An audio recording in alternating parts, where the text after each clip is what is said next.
बिस्मिल्लाहिर्रहमानिर्रहीम।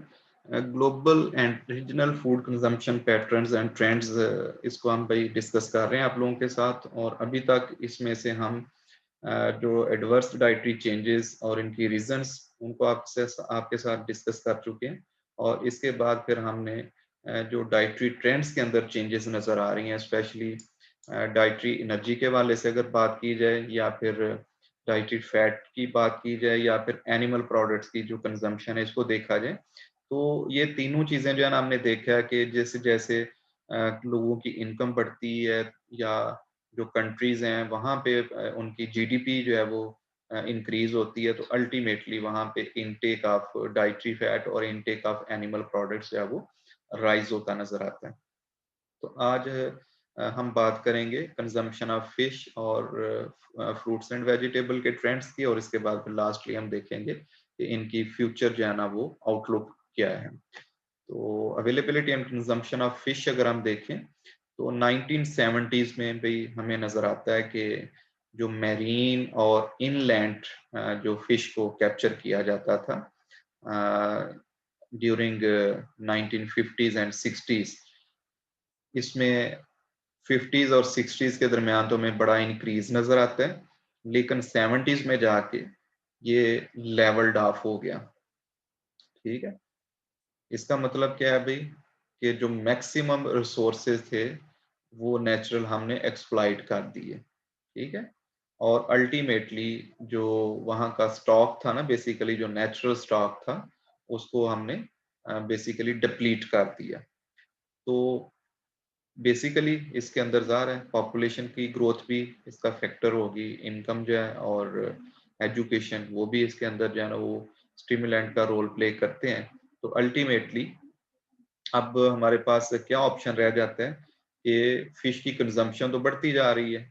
लोग जो है इसको ज़्यादा से ज़्यादा यूज़ करना चाहते हैं, लेकिन हमारे पास बैकअप में इनका जो प्रोडक्शन सिस्टम है वो अगर एग्जिस्ट नहीं करता, तो अल्टीमेटली एक्वा प्रोडक्शन जो है ना वो फिर हमारे पास सेकंड ऑप्शन रह जाता है।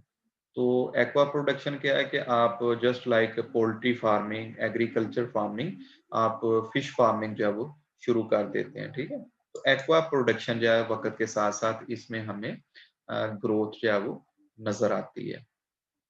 अगर हम टोटल फिश सप्लाई की बात करें और कंजम्पशन की बात करें, तो इसमें 3.6 पर ईयर्स के हिसाब से हमें इंक्रीज नजर आता है। यानी 1960 से लेके हर साल 3.6% के हिसाब से फिश की जो शेयर है टोटल डाइट के अंदर, उसमें हमें इंक्रीज नजर आता है। लेकिन इस वक्त के हिसाब से अगर हम देखें, तो पॉपुलेशन जो उसके अंदर इंक्रीज जो है वो 1.8% पर ईयर के हिसाब से बनता है। तो स्टिल जो अवेलेबिलिटी है वो हमें हायर साइड पे नजर आती है। Protein derived from fish and other marine sources account between 13.8 and 16.5% of the annual protein intake of the human population. तो अगर हम 100% एज्यूम करें प्रोटीन फ्रॉम एनिमल सोर्सेज, तो इसमें तकरीबन 13 to 16% जो हमें नजर आती है वो शेयर वो मैरीन सोर्सेज से है। एवरेज की अगर हम बात करें पर कैपिटा, तो ये 60s के अंदर 9 kg बनता था, और 1997 में ये 16 kg के हिसाब से हो चुका है। ठीक है, इसमें हमें 70-80% जो है वो इंक्रीज नजर आती है। स्टिल अगर हम अपने कंट्री की बात करें, तो हम मे बी ये विंटर सीजन में हम कुछ फिश जो है ना इसके ऊपर फोकस करते हैं, लेकिन इसको हम राउंड द ईयर जो है ना वो इस आइटम को यूज नहीं करते। तो हमारे स्टिल जो इनटेक है इसका, वो मे बी जो 1960s के लेवल्स हैं उनसे भी लोअर साइड पे एग्जिस्ट करता हो। Per capita availability of fish and fishery products has increased, and it has become doubled in 40 years, outpacing the population growth. तो इसके अंदर हमें अवेलेबिलिटी जो है वो फिशरी प्रोडक्ट्स की डबल नजर आती है। यानी इसके अंदर काफी ज्यादा ग्रोथ हुई है इस सेक्टर के अंदर जो है। The role of fish in nutrition shows marked continental, regional and national differences. ठीक है? तो नो डाउट इसमें इनकम जो है वो अपना रोल प्ले करती है, और डिफरेंट रीजन्स, कॉन्टिनेंट्स भाई डिफरेंट बरे आजम के डिफरेंट रीजन्स हैं, जैसे नॉर्थ अमेरिका, साउथ कह लें कि यूरोप कह लें, अफ्रीका कह लें, साउथ एशिया कह लें, साउथ ईस्ट एशिया कह लें, और इवन विद इन कंट्री जो है हमें इसकी कंजम्पशन में डिफरेंसेस नजर आते हैं। इंडस्ट्रियलाइज कंट्रीज की पहले बात कर लेते हैं। तो यहाँ पे डाइवर्सिफाइड किस्म की डाइट्स जो हैं वो यूज़ की जाती हैं, और प्रोटीन के सोर्सेज भी डाइवर्सिफाइड हैं, यानी एनिमल प्रोटीन्स भी यूज़ की जा रही हैं, और इसके साथ साथ जो मैरीन सोर्सेज हैं उनको भी फोकस किया जाता है। तो पर कैपिटा जो प्रोविजन है वो 19.7 से इंक्रीज होकर 27.7 केजी तक पहुंच चुकी है, और ये तकरीबन 1% पर ईयर के हिसाब से इसमें चेंज नजर आता है। ठीक है, तो आप कह सकते हैं कि पहले अगर वो 19.7 केजी फिश यूज करते थे, या मेरीन सोर्सेज या फिश और बाकी जो इसकी टाइप्स हैं, तो ये इंक्रीज होकर 27.7 केजी तक पहुंच चुके हैं।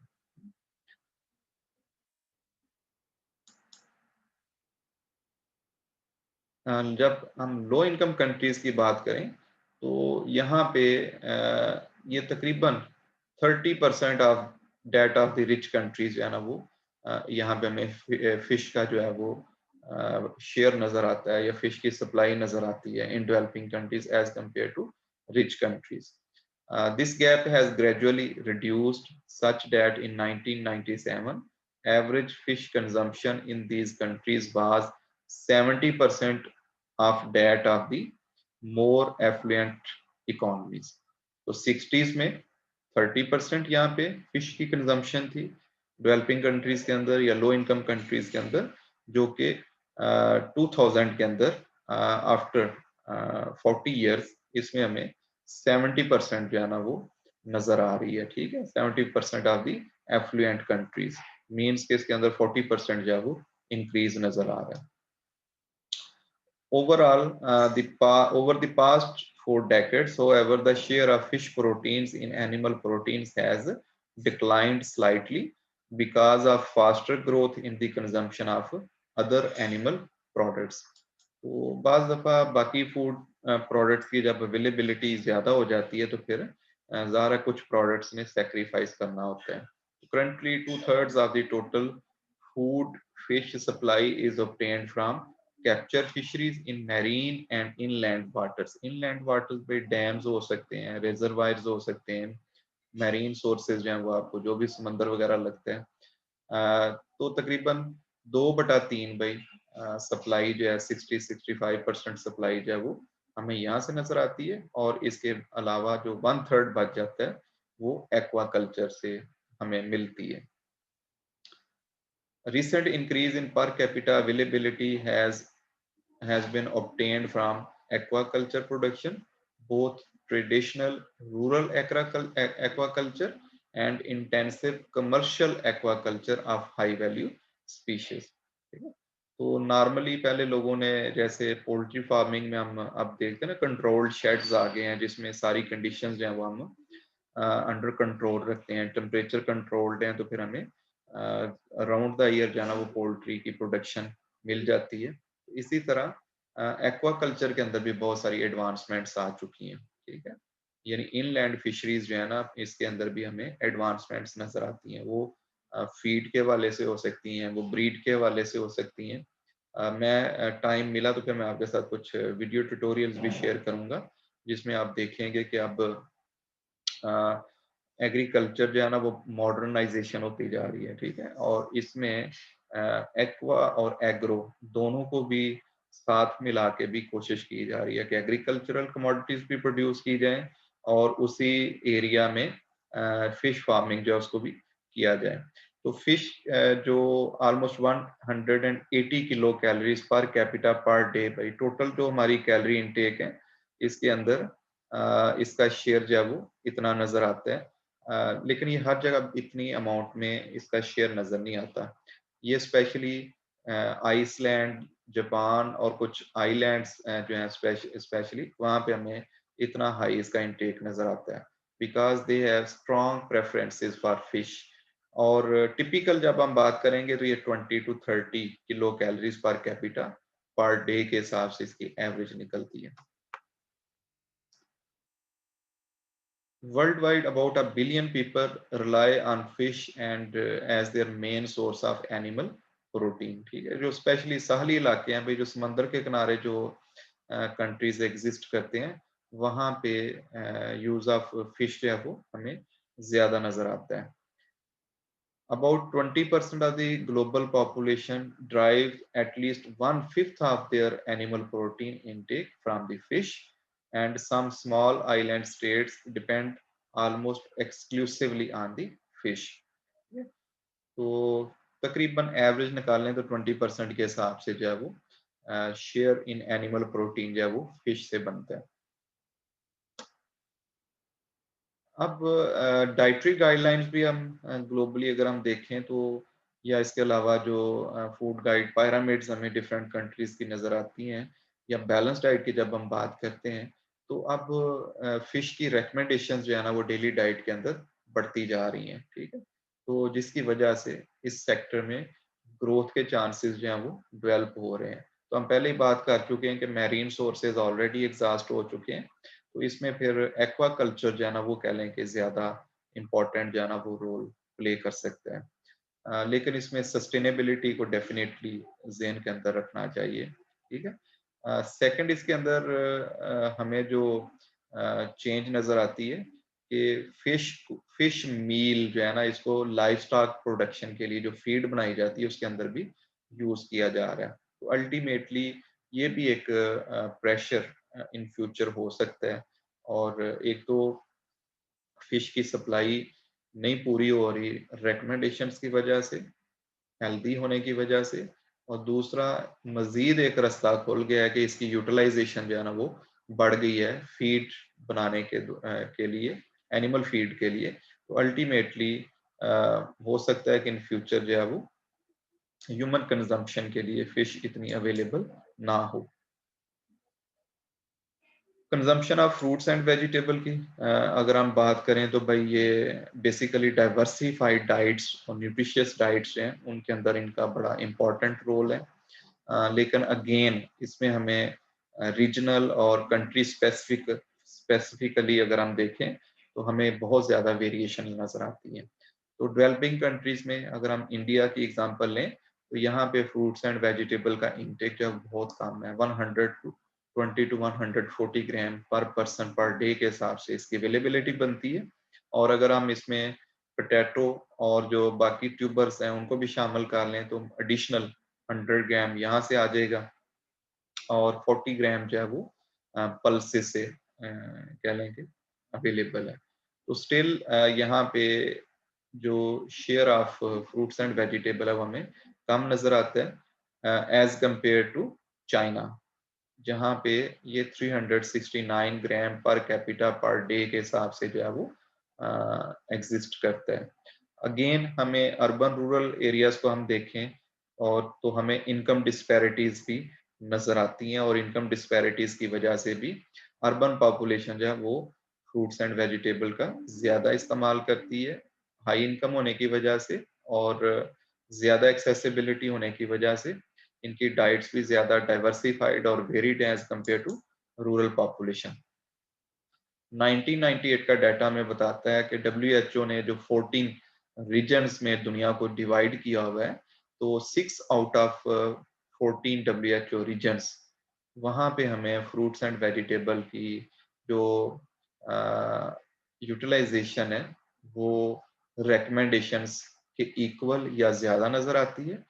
इसका मतलब है 8 रीजन्स ऐसे हैं कि जहाँ पे लोग 400 ग्राम पर कैपिटा पर डे के हिसाब से कम जो है वो फ्रूट्स एंड वेजिटेबल यूज करते हैं। तो ये बड़ा इंपॉर्टेंट भाई मैसेज है। WHO की रिकमेंडेशन यहाँ पे आपको मिल रही है कि at least we should consume 400 gram fruits and vegetable per day.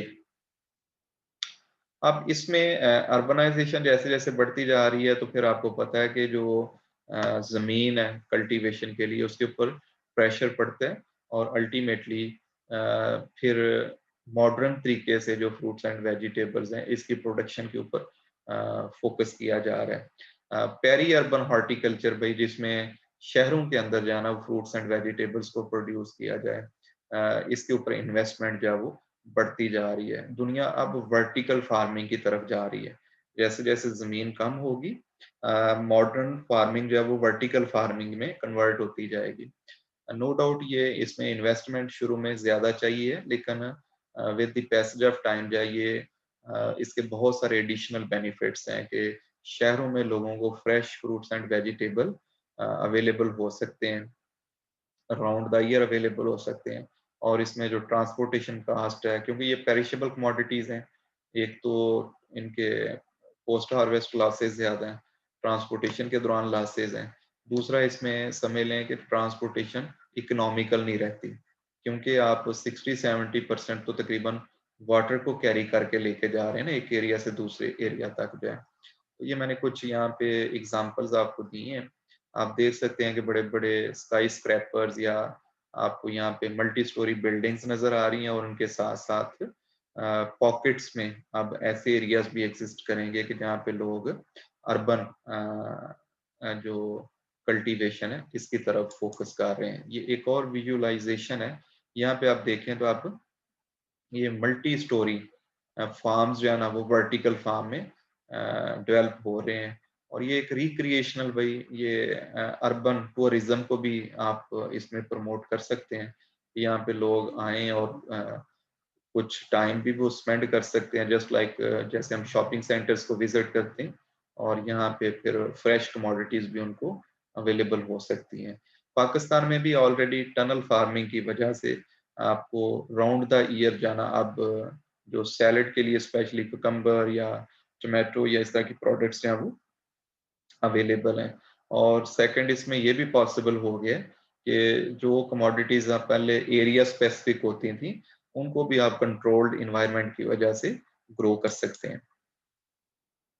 Roof topping पे, रूफ टॉप जो है उसको यूटिलाइज किया जा रहा है वेजिटेबल्स वगैरह की प्रोडक्शन के लिए। किचन गार्डनिंग की जब हम बात करते हैं तो आप सिंपली ये देखें कि छत के ऊपर भी इस तरह की अरेंजमेंट्स करके आप कम से कम अपनी ज़रूरत के हवाले से जो है वो ग्रीन वेजिटेबल्स जो हैं या कुछ स्पाइस के लिए जो यूज़ की जाती हैं चीज़ें, सैलेड के लिए जो चीज़ें यूज़ की जाती हैं, उनको आप ग्रो कर सकते हैं। ये भाई एक पॉलिश इंजीनियर था जिसने ये एक कंसेप्ट दिया हुआ है, और दुनिया में एक मैगजीन, इसकी डिटेल आप वेब से जाके देख सकते हैं। वो कंपटीशंस करवाते हैं नए नए कंसेप्ट्स के साथ जो है ना, वो मल्टी स्टोरी बिल्डिंग्स का लोग कंसेप्ट लेके आते हैं। तो इस कंसेप्ट के अंदर आप देख रहे हैं कि ये क्लेम किया गया है कि ये एक जो विलेज है उसकी टोटल डाइटरी रिक्वायरमेंट्स जो है ना वो इस तरह का एक मल्टी स्टोरी जो बिल्डिंग है वो पूरा कर सकती है। ठीक है, पूरे टाउन को जो है ना वो फीड कर सकती है। और इसमें ऊपर जो है वो प्रोडक्शन के ऊपर फोकस है। फिर इसकी कुछ स्टोरीज के अंदर मार्केट्स का कंसेप्ट दिया गया है जहाँ पे लोग आके अपनी कमोडिटीज वगैरह को सेल कर सकते हैं। इसके अलावा इसमें बच्चों के लिए जो है ना वो डे केयर सेंटर और स्कूल और कम्युनिटी सेंटर्स, ठीक है, इस और डॉक्टर्स की फैसिलिटी, तो इस तरह की चीजें अंडर वन रूफ जो है ना वो प्रोवाइड करने की जो है वो कंसेप्ट दिया गया। तो इनिशियली तो ये कंसेप्ट थे, अब हमें ये ग्लोबली सक्सेस नजर आ रही है। दुनिया इनके ऊपर जो है वो अब इन्वेस्ट कर रही है। तो मैं इंशाल्लाह आपको एक आध इसका ट्यूटोरियल दिखाऊंगा। आप देखेंगे कि हम लोग किस तरीके से एग्रीकल्चर कर रहे हैं और दुनिया जो है वो कहाँ तक पहुंच चुकी है। ग्लोबल ट्रेंड्स की अगर हम बात करें तो इन 2000 the global annual average per capita vegetable supply was 102 kg with the highest level in Asia and lowest levels in South America and Africa। तो एशिया के अंदर भाई हमें राइज नजर आता है यूज ऑफ वेजिटेबल्स की। अब जब हम अवेलेबिलिटी की बात करते हैं तो इसमें अभी कहता है कि हमने हॉर्टिकल्चर प्रोड्यूस जो है ना वो, these figures also include the large amounts of horticulture produce that is consumed on the farm, उसको भी इसके अंदर शामिल किया हुआ है। तो यहाँ पे हम कंपैरिजन देख लेते हैं भाई, 1970 और 2000 का कंपैरिजन किया गया। और किलोग्राम पर कैपिटा के हिसाब से जब वो सप्लाई ऑफ वेजिटेबल्स की बात की गई है, तो ग्लोबली ये 66 से बढ़ के 102 हो चुकी है। डेवलप्ड कंट्रीज के अंदर 107 ऑलरेडी था, तो 112 नजर आता है। तो मार्जिनल इंक्रीज है, क्योंकि ऑलरेडी ये सैचुरेशन है, ऑलरेडी ये काफी हाई लेवल पे इसको अचीव कर चुके हैं। डेवलपिंग कंट्रीज में मार्जिन ज्यादा बनता है कि 51% पे थे, ये 98 किलोग्राम पे ये पहुंच चुके हैं। यूनिट इसमें भाई किलोग्राम है, परसेंट इसमें यूज नहीं होगा। एशिया में ये 56 था, तो ये 116 किलोग्राम पर पर्सन पर ईयर के हिसाब से जाना वो वेजिटेबल्स की अवेलेबिलिटी बनती है। जबकि अफ्रीकन कंट्रीज की बात कर लेते हैं, वहां पे ये स्टिल एशिया से भी बहुत पीछे हैं, ठीक है, 45 से 52। तो डेवलपिंग कंट्रीज में जो एशियन कंट्रीज हैं, इन्होंने बेहतर परफॉर्मेंस शो की है।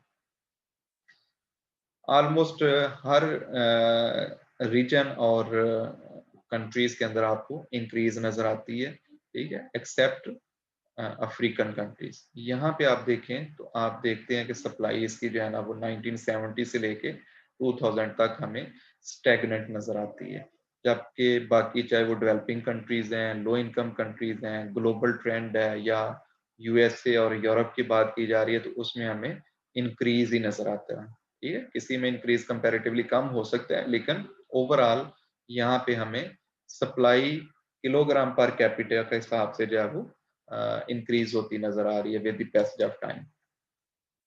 तो लास्ट कंपोनेंट भाई इस चैप्टर का जो है वो फ्यूचर ट्रेंड्स की बात की जा रही है, फ्यूचर अवेलेबिलिटी और कंजम्पशन की बात होगी। Growth in world demand for agriculture products is expected to fall from an average 2.2 per year over the past 30 years to an average 1.5 per year for the next 30 years. ठीक है, तो globally इसमें decline भाई expect किया जा रहा है 2.2 से 1.5%। इसके रीजंस क्या हैं कि पहले जब ये चाइना और ब्राजील या कुछ इस तरह के कंट्रीज इस सिस्टम में ऐड हुए हैं, तो उनकी डिमांड ज्यादा थी। अब उनकी डिमांड जो है ना वो कम होना शुरू हो गई है। ठीक है, आप कह सकते हैं कि वो भी डेवलप्ड कंट्रीज की तरह वो भी सैचुरेशन लेवल पे आ चुके हैं। ठीक है, जैसे 3.7% पर ईयर के हिसाब से पहले इंक्रीज था चाइना में, तो अब वो 2% के हिसाब से उसकी रिक्वायरमेंट्स हैं। तो अल्टीमेटली ग्लोबली फिर हम कह सकते हैं कि जो फूड की ग्रोथ है वो हमें कम नजर होती आ रही है। Global food shortage are unlikely but serious problems already exist at national and local levels and may worsen unless focused efforts are made. तो एक नेचुरल फिनोमेना होगा डिमांड एंड सप्लाई के हिसाब से, डिमांड कम होगी तो फिर उसकी ग्रोथ जो है वो भी सफर करेगी। और दूसरे लेवल पे हम देखें तो स्टिल जो कंट्रीज पहले ही शॉर्टेज फार्म में एग्जिस्ट करते थे, उनके प्रॉब्लम्स जो हैं वो वर्स होने के चांसेस हैं अनटिल अनलेस कि वो अपने मसले को जो है वो हल करने के लिए कोशिश नहीं करते। Annual growth rate of world demand for cereals has declined from 2.5% in 70s to 1.9% in 80s and only 1% per year in 1990s. इसकी भी रीजन क्या थी कि पहले यही सोर्स ऑफ एनर्जी यूज किए जाते थे सीरियल्स, लेकिन with the passage of time क्या हुआ है कि सीरियल्स के साथ साथ जो है ना वो जब एनिमल प्रोडक्ट्स का यूज बढ़ना शुरू हो गया, तो अल्टीमेटली फिर इनकी टोटल रिक्वायरमेंट्स जो उसके अंदर हमें डिक्लाइन नजर आता है। एनुअल सीरियल यूज पर person peaked in mid 80s at 334 kg has since fallen to 370 kg। तो 70s या 80s में हर बंदा जो है उसको 334 किलोग्राम सीरियल्स जो हैं वो अवेलेबल थे, और इसमें सीड और फीड वाली क्वांटिटी भी शामिल है, जो कि अब डिक्लाइन करके 317 केजी पाकिस्तान में इवन हमें इससे भी कम लेवल पे अभी फूड की अवेलेबिलिटी नजर आती है। This decline is not a cause of alarm, warning, it is largely the natural result of slower population growth and shift in human diets and animal feeds. तो कहता है कि ये खतरे की बात नहीं है, क्योंकि ये बेसिकली नेचुरल फिनोमेना की वजह से हो रही है कि नंबर एक तो पॉपुलेशन ग्रोथ 80s और 90s में ये ज्यादा तेज थी, तो अब ये कंपैरेटिवली स्लो हो चुकी है। और दूसरे नंबर पे ह्यूमन डाइट्स जो है ना वो शिफ्ट हो रही हैं।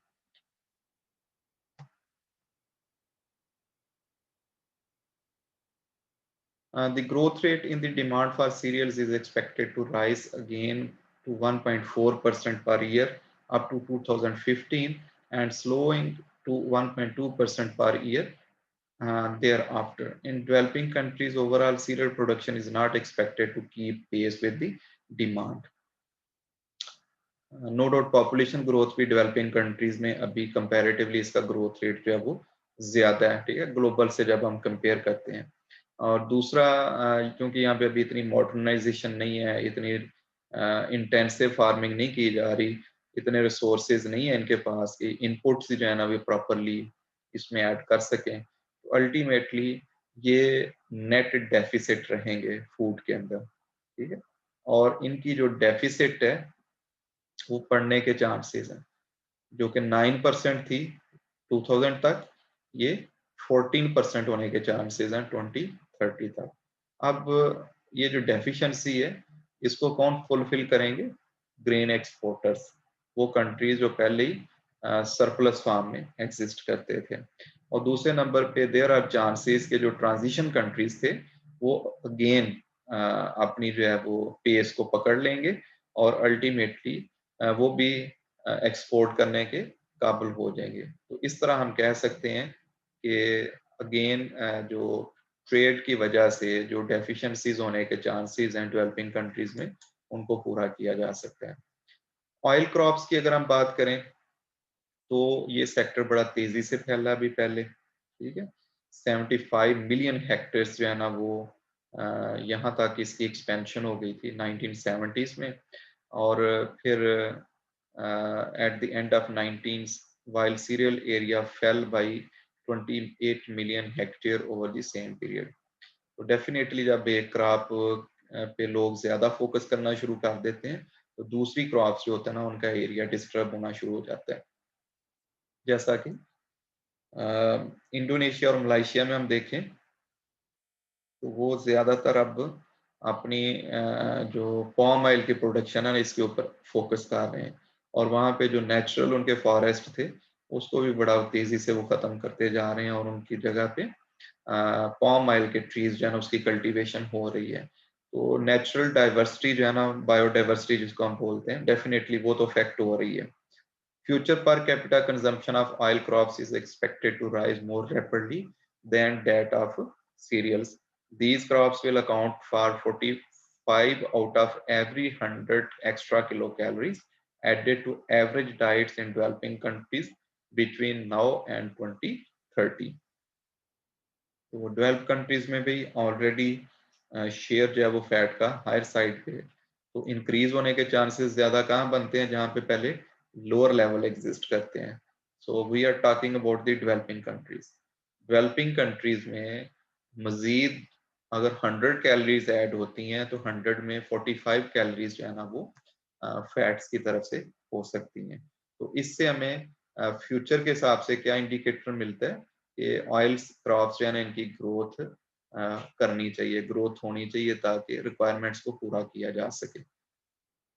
इसके अलावा जो सीरियल्स, रूट्स और ट्यूबर्स इनका और डाइटरी स्टेपल्स इनका शेयर जो है वो डिक्लाइन होने के चांसेस हैं। और इसके मुकाबले में जो महंगी चीजें हैं भाई, जो कि मीट है, डेयरी प्रोडक्ट्स हैं, ऑयल क्रॉप्स हैं, उनके राइज होने के चांसेस हैं। Between 1960 to 96 and 1970 to 99, per capita meat consumption in developing countries rose by 150%। यानी 1% इंक्रीज नहीं हुई, 2% नहीं हुई, बल्कि 150% इंक्रीज नजर हमें आता है 30-35 ईयर्स के दौरान। And diet of milk and dairy products by 60%। इसका डाटा भी हमने भी शेयर किया था आपके साथ, वहां पे आपको ये सिचुएशन जो है वो बड़ी क्लियर नजर आती है। by 2030 per capita consumption of livestock products would rise by a further 44%. तो ऑलरेडी इसमें इंक्रीज हमें नजर आ रहा है पिछले 30-35 सालों में, और मजीद अगले जो 30-35 साल हैं उनके अंदर 44% तक जो है वो प्रोजेक्शन दिया गया इंक्रीज का। प्रोटीन भाई स्टिल डोमिनेट करेगा, ठीक है, पहले भी बड़ा तेजी से ये इसमें हमें फास्टेस्ट ग्रोथ नजर आती है। इसने इवन रेड मीट को जो है ना वो पोर्क और जो बाकी बीफ के सोर्सेज हैं उनको रिप्लेस किया है डाइट्स के अंदर, तो स्टिल ये जो है वो डोमिनेट करेगा। Developing countries' demand is predicted to grow faster than production, resulting in growing trade deficit.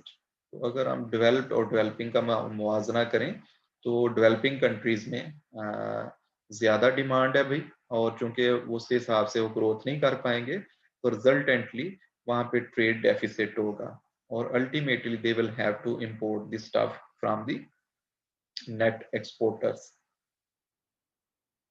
Meet products में और डेयरी प्रोडक्ट्स में ये हमें ज्यादा ग्रोथ जो है वो होने के चांसेस हैं, ज्यादा डिमांड होने के चांसेस हैं। फिश की अगर हम बात करें फिश प्रोडक्शन की, तो ये भाई 1970s में अगर 65 थी तो ये इंक्रीज होके 125 मिलियन हो गई 1999 में।